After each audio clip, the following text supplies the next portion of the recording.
तो आज हम लोग पढ़ने वाले हैं रासायनिक अभिक्रिया एवं समीकरण। इसके बारे में आज हम फुल चर्चा करेंगे कि रासायनिक अभिक्रिया एवं समीकरण होते क्या हैं और देखते हैं हम लोग।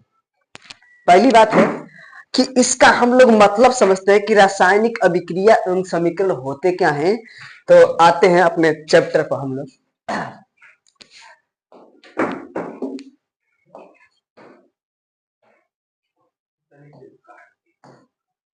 नहीं, कौन दिक्कत नहीं। पहली बात ये है, देखते हैं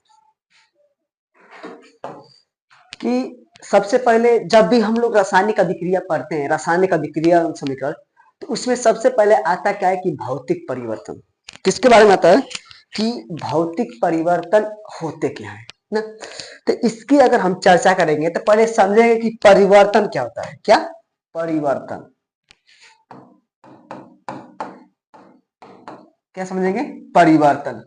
परिवर्तन दो प्रकार के होते हैं। एक होता क्या है कि भौतिक परिवर्तन। पहला क्या होता है भौतिक परिवर्तन, दूसरा क्या होता है रासायनिक परिवर्तन। तो समझेंगे कि भौतिक परिवर्तन किसे कहते हैं। तो सबसे पहले अगर मान लीजिए हम इस पे नहीं आ रहे हैं, इस जो हम बात पढ़ा रहे हैं, मतलब जो लिखा है इस पर हम नहीं आ रहे हैं, सीधे अपने टॉपिक पर अपने अंदाज पर आ रहे हैं।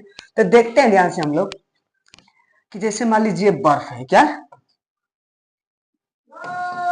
जैसे मान लीजिए जल है, क्या है जल, और क्या है बर्फ। तो हम लोग जानते हैं कि जल जो है वो बर्फ भी बन सकता है। अब बर्फ से क्या बन सकता है? जल बन सकता है। क्या बन सकता है? जल जो है वो फ्रिज में रखेंगे तो क्या बनेगा? बर्फ। आज जैसे बर्फ को फ्रिज से बाहर निकालें क्या बन जाएगा? जल बन जाएगा। मतलब का इस जल का आकार में क्या हो रहा है? आकार या रूप में क्या हो रहा है? परिवर्तन हो रहा है। मतलब समझे क्या कि किसी भी चीज में, किसी पदार्थ में अगर आकार में क्या हो? परिवर्तन हो। क्या? आकार या रूप में परिवर्तन हो। पहला इसका आकार पानी का अलग था, अब मतलब पानी का आकार लिक्विड था होगा, और उसके बाद किस में आ जा रहा है? ठोस में। किस में आ रहा है? ठोस में आ रहा है। तो हम बोलने कह रहे हैं कि इसके आकार में क्या हो रहा है? परिवर्तन हो रहा है। लेकिन फिर उसी के बाद पहले आकार में आ जाएगा। क्या हो जाएगा? जब ये किस में जा रहा है, पहली बात ये किस में बन रहा है कि ये जा किस में रहा है? ठोस में जा रहा है। अब ठोस के बाद फिर किस में जाएगा? गैस में नहीं, फिर जल में आ जाएगा। तो इसी बोलते हैं क्या है? भौतिक परिवर्तन। क्या बोलते हैं? भौतिक परिवर्तन। मतलब का कि पदार्थ के आकार रूप में क्या हो? परिवर्तन हो। जब किसी पदार्थ के आकार और रूप में क्या होता है? परिवर्तन होता है, लेकिन गुण में कोई चेंजिंग नहीं होता है, उसे बोलते क्या है? भौतिक परिवर्तन। क्या बोलते हैं? भौतिक परिवर्तन। अब इसके बाद आते हैं हम लोग भौतिक परिवर्तन के बाद हम इसके बाद आते हैं क्या कि रासायनिक परिवर्तन। क्या? रासायनिक परिवर्तन। अब देखते हैं क्या है रासायनिक परिवर्तन। देखिए रासायनिक परिवर्तन किसे कहते हैं? रासायनिक परिवर्तन एक प्रकार का वह परिवर्तन है जिसमें पदार्थ के रासायनिक गुण बदल जाते हैं। इसमें क्या होता है? पदार्थ के रासायनिक गुण क्या होते हैं? बदल जाता है। क्या होता है? बदल जाते हैं। जैसे मान लीजिए लकड़ी का जलना। क्या है? लकड़ी का जलना। अब जैसे अगर हम लकड़ी को जला रहे हैं तो मिलेगा क्या हमारा? राख। क्या मिलेगा? राख। क्या मिलेगा? राख। अब राख से लकड़ी बन पाएगा? नहीं बन पाएगा।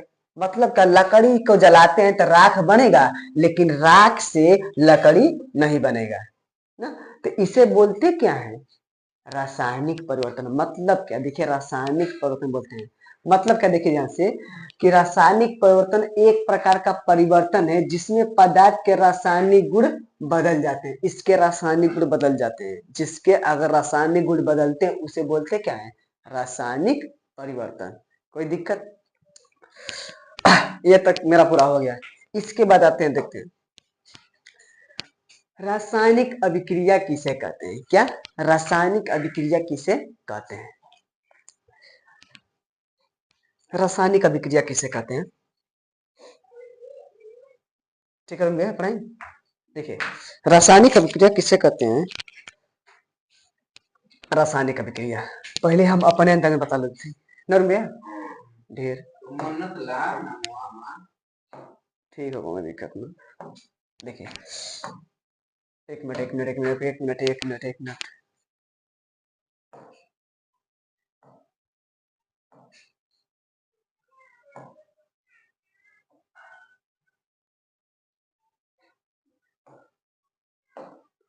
क्या रासायनिक अभिक्रिया ना, रासायनिक अभिक्रिया, रासायनिक अभिक्रिया, अभिक्रिया क्रिया बहुत ढेर दिन के बाद लिखल जाता लेकिन सही से ना लिखा था। ठीक है, समझते हैं क्या है कि रासायनिक अभिक्रिया होती क्या है। क्या रासायनिक रासायनिक अभिक्रिया होती क्या है, तो इसमें पहले जानेंगे। देखिए, अगर मान लीजिए दो पदार्थ, जैसे मान लीजिए ए प्लस बी, जैसे हम ए और बी को मिलाते हैं तो एक नया प्रोडक्ट बनता है, जिसे मान लीजिए ए बी। क्या बनता है? A B. मतलब क्या कि रासायनिक अभिक्रिया किसे कहते हैं? देखिए, जब दो या दो से अधिक पदार्थ, क्या दो या दो से अधिक पदार्थ आपस में क्रिया कर, देखिए एक पदार्थ और दो पदार्थ, तो जब भी दो पदार्थ को हम आपस में क्या कर रहे हैं, मिला रहे हैं, तो एक नया पदार्थ बन रहा है। वो बन क्या रहा है? ए और बी। क्या बना? ए और बी।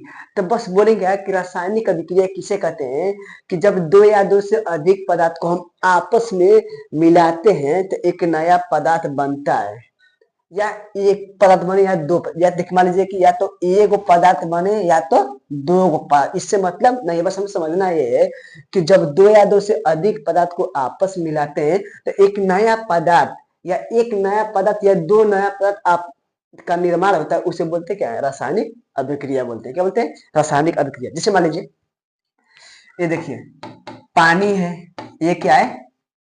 चीनी है। क्या मान लीजिए चीनी है, चीनी है। तो जब आपस में मिलाते हैं बनता क्या है? बनता है ना शरबत। तो जब पानी और चीनी को हम आपस में मिलाते हैं तो बनता क्या है मेरा? एक मान लीजिए शरबत बनता है। क्या बनता है? शरबत बनता है ना। तो यही बोल देखिए, एक पदार्थ ये और एक पदार्थ ये, कितने हुए? दो पदार्थ। तो दो पदार्थ मतलब दो या दो से अधिक पदार्थ या दो पदार्थ को जब आपस में मिलाते हैं तो एक नया पदार्थ बनता है, या एक गो बने या दो गो बने, नया पदार्थ बनता है, उसे बोलते क्या है? रासायनिक अभिक्रिया। ठीक, अब देखते हैं यहाँ से कि रासायनिक अभिक्रिया किसे कहते हैं। रासायनिक अभिक्रिया वो अभिक्रिया है जिसके द्वारा दो या दो से अधिक पदार्थ एक दूसरे से अलग अलग गुण के साथ नए पदार्थ बनाते हैं, उसे बोलते हैं रासायनिक अभिक्रिया। जैसे मान लीजिए कि क्या है? कार्बन है। जैसे मान लीजिए ये क्या है? कार्बन है, और प्लस क्या है? ऑक्सीजन। जब कार्बन और ऑक्सीजन का आपस में मिलाते बनता है क्या? कार्बन डाइऑक्साइड बनता है ना। तो दो या दो से अधिक पदार्थ आपस में क्रिया करके एक नए पदार्थ का निर्माण करते हैं, उसे बोलते हैं क्या? रासायनिक अभिक्रिया। कोई दिक्कत? ठीक है, देखिए अब इसमें हम लोग ये समझते हैं कि अभिकारक क्या आता है। क्या?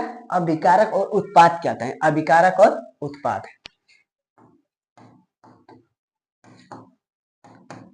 अभिकारक किसे कहते हैं और उत्पाद क्या आता है? उत्पाद क्या होता है?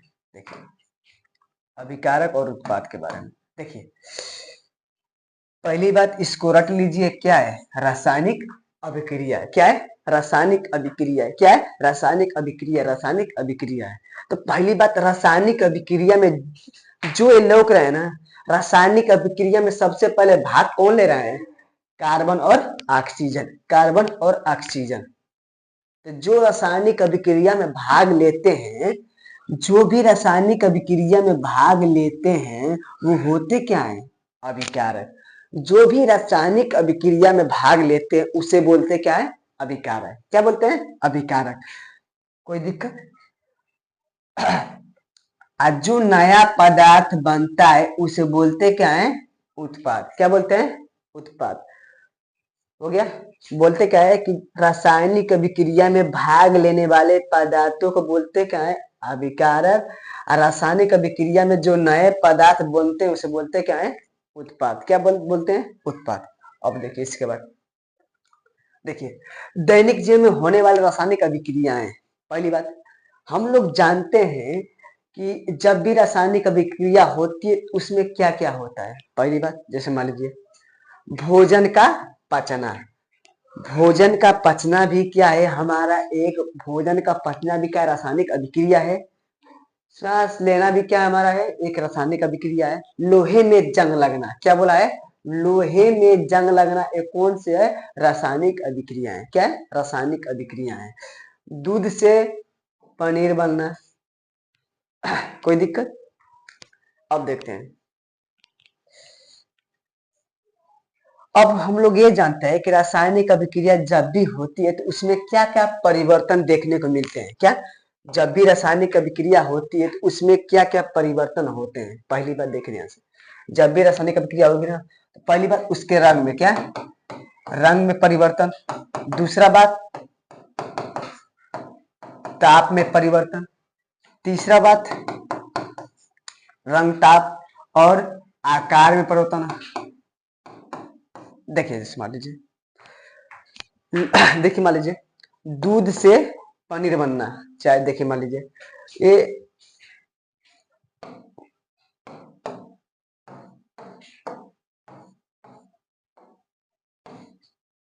जैसे मान लीजिए, ये मान लीजिए दूध है, क्या है, दूध है, ये दूध है। ये मान लीजिए जोरन है, क्या है, जोरन, जोरन है, जोरन।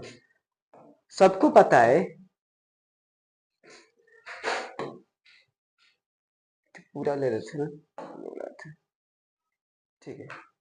इस मान लीजिए कि ये दूध है, क्या है,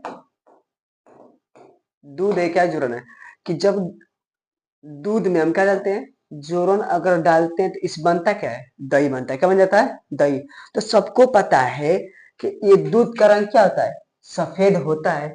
लेकिन जब दही बनता है तो इसमें कुछ ना कुछ रंग में, कुछ ना कुछ रंग में चेंजिंग होता है। क्या, और रंग में चेंजिंग होगा। उसके बाद चौथा भी होता क्या है, चौथा ये होता है स्वाद में, स्वाद में परिवर्तन। क्या होता है, पहली बात इसके रंग में कुछ ना कुछ, लाल में कुछ ना कुछ चेंजिंग हो जाएगा। और उसके बाद दूध क्या हो सकता है, दही बने का बन जाएगा, खट्टा बन जाएगा।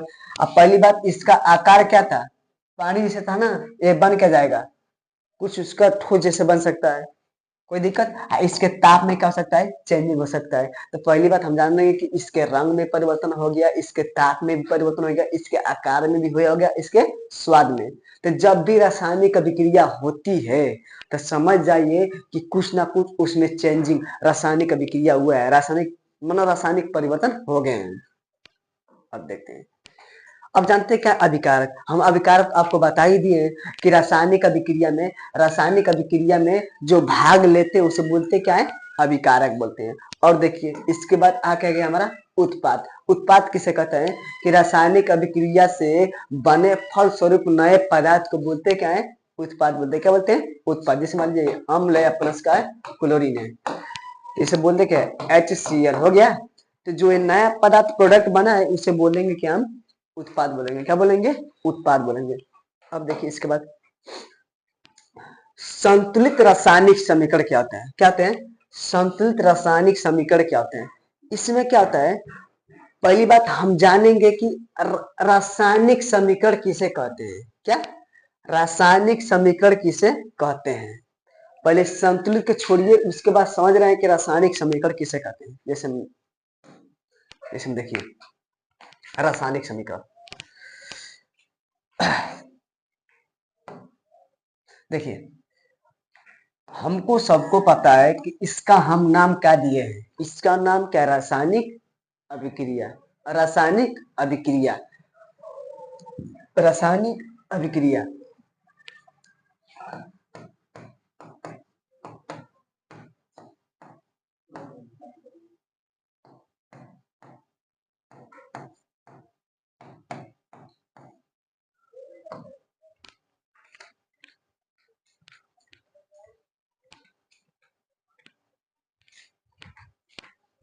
कर लिया, इधर बन, इधर बन रहा का,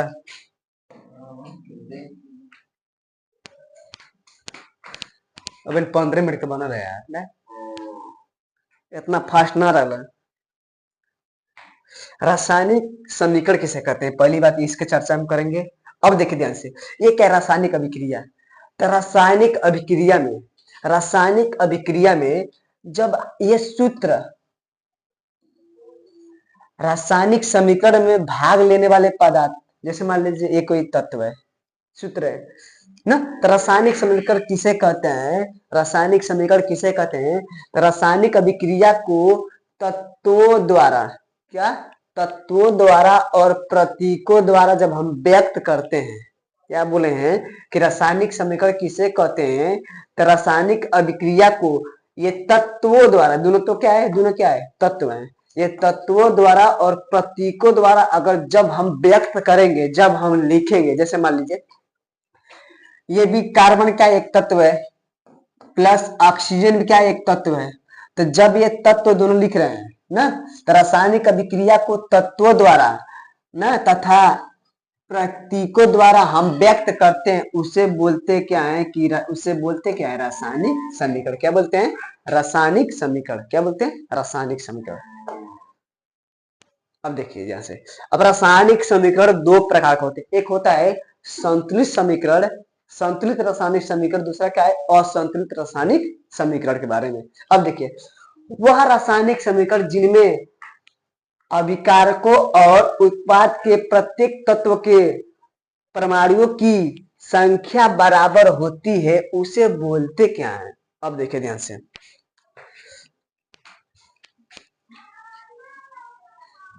जैसे मान लीजिए ये हाइड्रोजन अब प्लस क्या है? ऑक्सीजन है, और जब इसको बनाएंगे तो हमारा बनेगा 2 हाइड्रोजन और ऑक्सीजन। मतलब इसका मतलब क्या है कि जितना इधर भी होगा हाइड्रोजन की संख्या और ऑक्सीजन की संख्या, उतना इधर भी होगा। हम बोल क्या रहे हैं कि जितना इधर भी हाइड्रोजन संख्या होगा, जितना इधर भी ऑक्सीजन की भी संख्या होगी,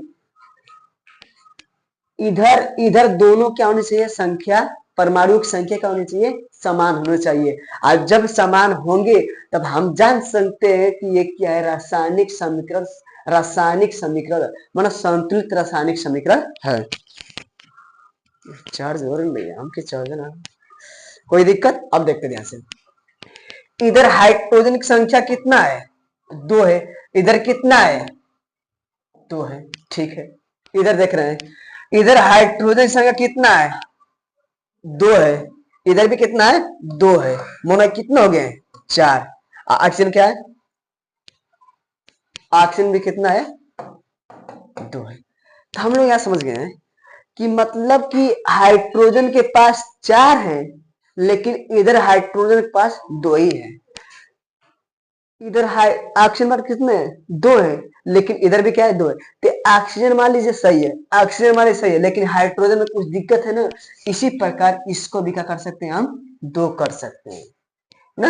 और जैसे 2 करेंगे तो हम लोग समझ सकते हैं कि इधर भी कितना हो गया? 4 हो गया। इधर भी कितना हो गया? 4 हो गया।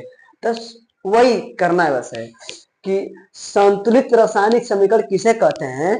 मतलब क्या कि अभिकारकों और उत्पाद के प्रत्येक तत्व के परमाणु की संख्या, मतलब कि अभिकारक, ये अभिकारक है, ये क्या है? उत्पाद है। तो अभिकारक और उत्पाद के परमाणुओं की संख्या अगर समान रहेगी, उसे बोलेंगे क्या हम? संतुलित समीकरण। क्या बोलेंगे? संतुलित समीकरण। कोई दिक्कत? हमको लग रहा है कि ठीक है। देखते हैं इसके बाद, अब समझते क्या है कि ऊष्माक्षेपी अभिक्रिया किसे कहते हैं? ऊष्माक्षेपी अभिक्रिया किसे कहते हैं? ऊष्माक्षेपी जो टॉपिक आ रहा है इसको पढ़ाते जा रहे हैं ना। ऊष्माक्षेपी अभिक्रिया किसे कर रहे हैं उसको छोड़, पहले हम अपने मन से एक चीज बता रहे हैं कि जिसको हम पढ़ाएंगे इसके बाद।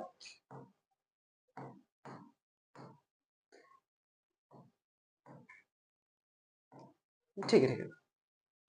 देखिए, पहली बात, ऊष्माक्षेपी अभिक्रिया किसे कहते हैं कि वह रासायनिक अभिक्रिया जिनमें ऊष्मा मतलब गर्मी का उत्सर्जन हो। मतलब क्या कि जब भी हम कार्बन और ऑक्सीजन को जब भी मिलाते हैं, रिएक्शन कराते हैं, तो हमें कार्बन डाइऑक्साइड मिलता है और क्या मिलता है? ऊष्मा निकलता है। इसके बाहर क्या निकलता है? ऊष्मा निकलता है। जैसे मान लीजिए कि जब पहले पहले जैसे चूना चूना चूना को चूना को जब भी अगर हम पानी में डालते थे, क्या चूना को जब भी हम पानी में घोलते थे ना, तो उसमें से कुछ उष्मा बुलबुला जैसे निकलता था, खौलने लगता था, और उसमें से क्या निकलने लगता था, उष्मा। तो उसी प्रकार क्या है, तो जैसे मान लीजिए चूना को और जल, चूना को जब हम जल में डालते हैं, जब भी चूना को अगर जल में हम डालते हैं, मिलाते हैं, रिएक्शन कराते हैं, तो उसमें से कुछ उष्मा निकलती है। और जैसे उष्मा निकलेगी तो वो कौन सी अभिक्रिया हो जाएगी, उष्मा क्षेपीय अभिक्रिया। क्या हो जाएगी, उष्मा क्षेपी अभिक्रिया। तो वह रासायनिक अभिक्रिया जिनमें उष्मा का उत्सर्जन होता है, मतलब क्या कि जब कार्बन और ऑक्सीजन को मिलाते हैं तो इसमें क्या निकलती है, उष्मा निकलती है। और जब भी उष्मा निकलेगी उसको बोलेंगे क्या, उष्मा क्षेपी अभिक्रिया। क्या बोलेंगे, उष्मा क्षेपी कर दिया। तो वह रासायनिक अभिक्रिया जिसमें क्या निकलती है, उष्मा निकलती है, उसे बोलेंगे क्या हम, उष्मा क्षेपी अभिक्रिया। क्या बोलेंगे, उष्मा क्षेपी अभिक्रिया बोलेंगे। कोई दिक्कत। अब देख लीजिए, जब कोयला माना कार्बन जलाता है तो ना, कार्बन डाइऑक्साइड के साथ साथ गर्मी भी निकलती है। क्या माना कार्बन डाइऑक्साइड साथ निकलती है, गर्मी निकलती है। ये एक उष्माक्षेपी अभिक्रिया। जैसे हम कार्बन, जैसे मान लीजिए कि कार्बन को जलाता है तो उसमें से क्या निकलती है, कार्बन डाइऑक्साइड, और उसमें से निकलती क्या है, गर्मी भी निकलती है। कौन सा हो गया, उष्माक्षेपी अभिक्रिया। अब इसके बाद आते क्या है कि उष्मा शोषी अभिक्रिया। क्या, उष्मा शोषी अभिक्रिया। इसमें क्या आती है कि इसमें इस अभिक्रिया को कराने के लिए हमें उष्मा की जरूरत पड़ेगी। इस अभिक्रिया को कराने के लिए हमें उष्मा की जरूरत पड़ेगी। अब देखिए ध्यान से, वह रासायनिक अभिक्रिया जिनमें उष्मा गर्मी का अवशोषण होता है उसे उष्माक्षेपी अभिक्रिया, उष्मा शोषी अभिक्रिया कहते हैं। जैसे मान लीजिए कि नाइट्रोजन और ऑक्सीजन को जब हम रिएक्शन कराते हैं तो इसको हमें उष्मा की आवश्यकता पड़ेगी। क्या पड़ेगी, उष्मा की आवश्यकता पड़ेगी ना। कोई दिक्कत। तो हम बोले क्या है कि वह रासायनिक अभिक्रिया जिनमें उष्मा की मतलब उष्मा का अवशोषण होता है। तो जब भी किसी भी रासायनिक अभिक्रिया कराने के लिए अगर उष्मा की आवश्यकता होती है उसे बोलेंगे क्या, उष्मा शोषी अभिक्रिया। कोई दिक्कत। इस अभिक्रिया में वातावरण से ऊष्मा ली जाती है, जिस मतलब जब भी ये मतलब जब भी ये अभिक्रिया होती है इसको क्या होगी, मतलब कि वातावरण से क्या लेनी पड़ेगी, ऊष्मा। अभी बताए हैं कि जब भी अभिक्रिया होगी उसको ऊष्मा की आवश्यकता होगी। हमको लग रहा है इसके बाद, अब इसके बाद देखते हैं।